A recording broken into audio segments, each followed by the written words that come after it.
Dear friends, नमस्कार। जय जगन्नाथ।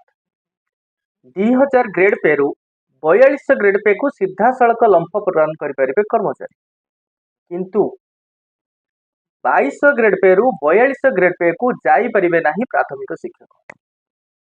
एबे रिसेंटली आपण जानिथिबे मु ना दबा पई चाहुनी कने कोनोसी पोस्ट रो विरोध रे ना मेट्रिक आधार रे पोस्टिंग पाइथिबा से कर्मचारी माने जेतबेले कि 2000 ग्रेड पे रे काम करथुले आज सीधा सड़क से 4200 ग्रेड पे हवा पाई जाउछि। गोयराज प्राथमिक शिक्षक मानकर 2200 ग्रेड पे को 4200 ग्रेड पे करा जाई पारिबो ना।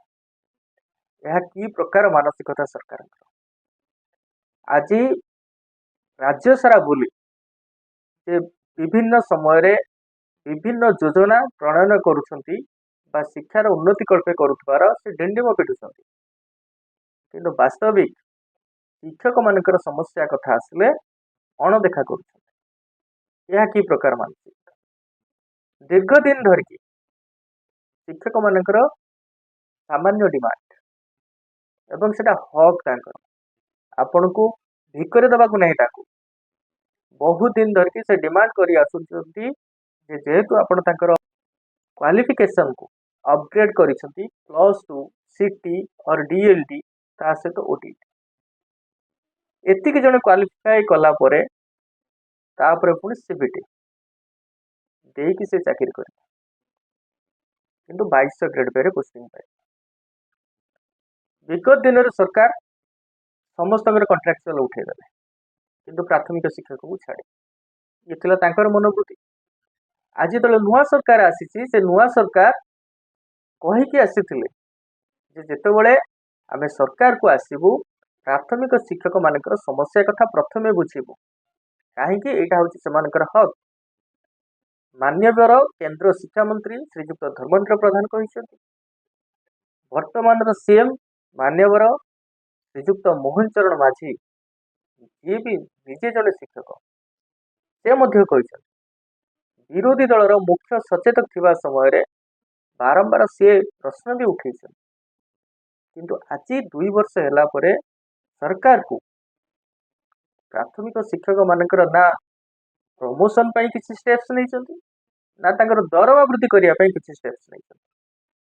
प्राथमिक शिक्षक काली जोटी थिले आज से बास केवल आशा गुड़ाए धरिकी बस 2 वर्ष है आप आसले किसी कले तेणु बाध्य हो डिसेम्बर 5 रे विशाल समावेश है रामलाल पटेल नेतृत्व किंतु मिलला कौन धमक मिलला प्रतिश्रुति मिलला एवं 6 मासर टाइम लिमिट ये जो 6 मास भितर आपण बहुत हुए गछ लगे पानी देवे ताकू बढ़ेबे एवं दरमार फल गुड़िक सब खसब तापर आमको देवे तापर शिक्षक मान देवे।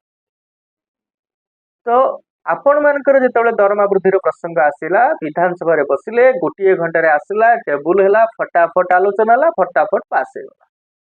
गोटे घंटा दरकार हो विधायक मान दरमा वृद्धि करने किंतु शिक्षक मान कथा जो आसे से मिनिमम समय 6 मास दरकार ये प्रकृति में आपंकर मानसिकता ही नहीं।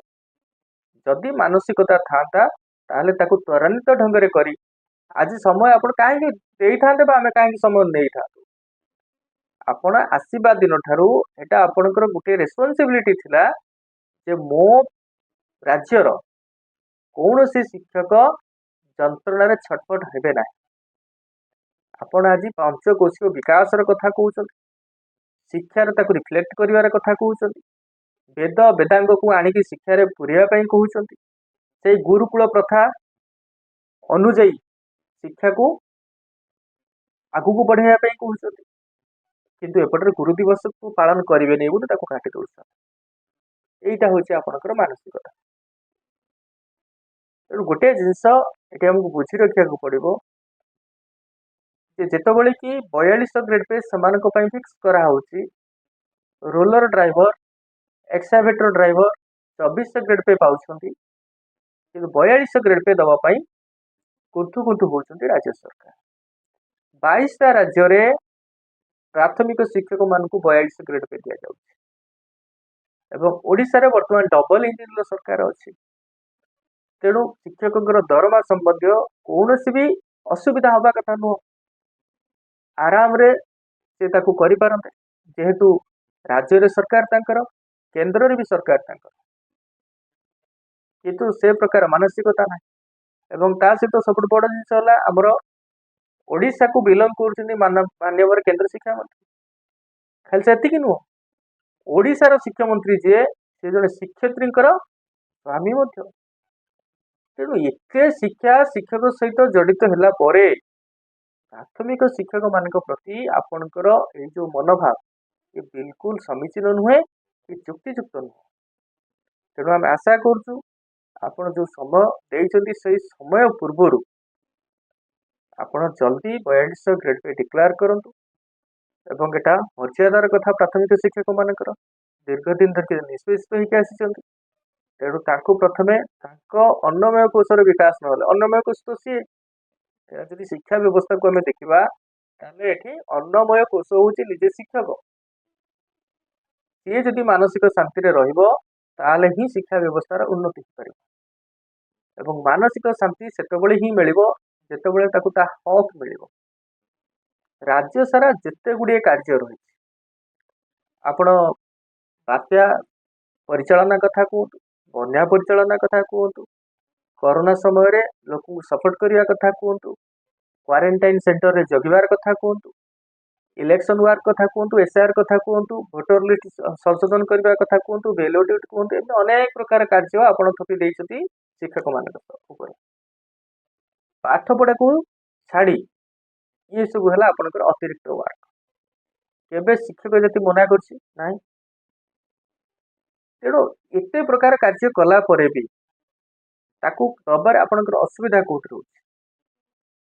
ପ୍ରଥମେ ତ ବାଣ୍ଟ କଲେ, ବିଭିନ୍ନ ବର୍ଗୀକରଣ କରିକି ସେମାନଙ୍କ ମଧ୍ୟରେ ୟୁନିଟ୍କୁ ଆପଣ ଭାଙ୍ଗିଛନ୍ତି, ଡିସ୍କ୍ରିମିନେସନ୍ ତିଆରି କରିଛନ୍ତି। ଆଜି ସେ ଡିସ୍କ୍ରିମିନେସନ୍ ଭିତରେ ୟୁନିଟ୍କୁ ଆଣି ଯେତେବେଳେ ରାଜରାସ୍ତାକୁ ଓହ୍ଲଉଛି ପ୍ରାଥମିକ ଶିକ୍ଷକ ସଂଘ, ଆପଣ ନାଲି ଆଖି ଦେଖାଉଛନ୍ତି। ବାସ୍ତବରେ ଯଦି ଆପଣ ଶିକ୍ଷକ ମାନଙ୍କ ପାଇଁ କିଛି କରିବା ପାଇଁ ଚାହୁଁଛନ୍ତି ତାହେଲେ ନିଶ୍ଚିତ କରିକି ଦେଖାନ୍ତୁ, ବା 4200 ଗ୍ରେଡ୍ ପେ ତାଙ୍କର ଯୋଉ ରହିଛି ତାକୁ କରିକି ଦେଖାନ୍ତୁ। ଏଇଟା କୌଣସି ଆମର ଦୟାପୂର୍ବକ ନୁହଁ, ଇଏ ହେଉଛି ଆମ ହକ୍ର କଥା। କାହିଁକିନା ଯେତେବେଳେ ହାଇସ୍କୁଲ ଏବଂ ପ୍ରାଇମେରୀ କଥା ଆମେ କହିବା, ଆଗରୁ ଅଷ୍ଟମ ନବମ ଦଶମ ଥିଲା ହାଇସ୍କୁଲରେ, ଅପ୍ ଟୁ କ୍ଲାସ୍ 7 ପର୍ଯ୍ୟନ୍ତ ଥିଲା ପ୍ରାଇମେରୀ। ସେ ସମୟରେ ଦରମାର ଷ୍ଟେପିଂ ମାତ୍ର ଗୋଟିଏ ଷ୍ଟେପ୍ ଉପରେ ସେମାନେ ଥିଲେ, ଗୋଟିଏ ଷ୍ଟେପ୍ ତଳେ ପ୍ରାଥମିକ ଶିକ୍ଷକମାନେ ଥିଲେ। କିନ୍ତୁ ପରବର୍ତ୍ତୀ ମୁହୂର୍ତ୍ତରେ 2006 ପେ ଫିକ୍ସେସନକୁ ତାଙ୍କୁ 3ଟି ଷ୍ଟେପ୍ ଉପରକୁ ନେଲେ, ଯୋଉଟାକି 4200 ଗ୍ରେଡ୍ ପେ ଦେଲେ ଏବଂ ପ୍ରାଥମିକ ଶିକ୍ଷକ ପାଇଁ ଗେନ୍ଧିରି କରିକି ଗୋଟେ 2200 ଗ୍ରେଡ୍ ପେ ଆପଣ ତିଆରି କଲେ। ପୁରା ସେଣ୍ଟ୍ରାଲ ପେ ସ୍କେଲରେ 2200 ଘର ନାହିଁ ବା ଗ୍ରେଡ୍ ପେଟି ନାହିଁ। 2000 ପରେ 2400, କିନ୍ତୁ ଆପଣ ଗୋଟେ ଇନକ୍ଲୁଡ୍ କଲେ 2200। ମାନେ କେତେ ଆପଣ ସେମାନଙ୍କ ପାଇଁ ଚିନ୍ତା କରିଥିଲେ ସେତେବେଳେ? କାହିଁକି? ଶିକ୍ଷାର ମୂଲ୍ୟକୁ ଯଦି ବୁଝିବାର ଅଛି, ଶିକ୍ଷାକୁ ଆଗକୁ ବଢ଼େଇବାର ଅଛି, ତ ତାଙ୍କୁ ପ୍ରଥମେ ଖୁସି କରିବାର ଅଛି। ଠିକ୍ ଅଛି, ଆପଣଙ୍କ ହାତରେ ବର୍ତ୍ତମାନ ସବୁ କିଛି। ଦେଖିବା ଆପଣ କୋଉ ଭଳି ଭାବରେ ଷ୍ଟେପ୍ସ ନେଉଛନ୍ତି। ଏତେ ଥର ଧୋକା ଖାଇଲା ପରେ ବି ପ୍ରାଥମିକ ଶିକ୍ଷକ, ଏଇ ନିରୀହ ଶିକ୍ଷକ ଆଶାବାଦୀ, ତେଣୁ ଆଶାରେ ରହିବ। ବାକି ରହିଲା ସରକାରଙ୍କର କଥା। ତେଣୁ ନିଶ୍ଚୟ ପୁଣି ଦେଖା ହେବା। ଟିଲ୍ ଦେନ୍ ବାଏ ବାଏ, ନମସ୍କାର, ଜୟ ଜଗନ୍ନାଥ।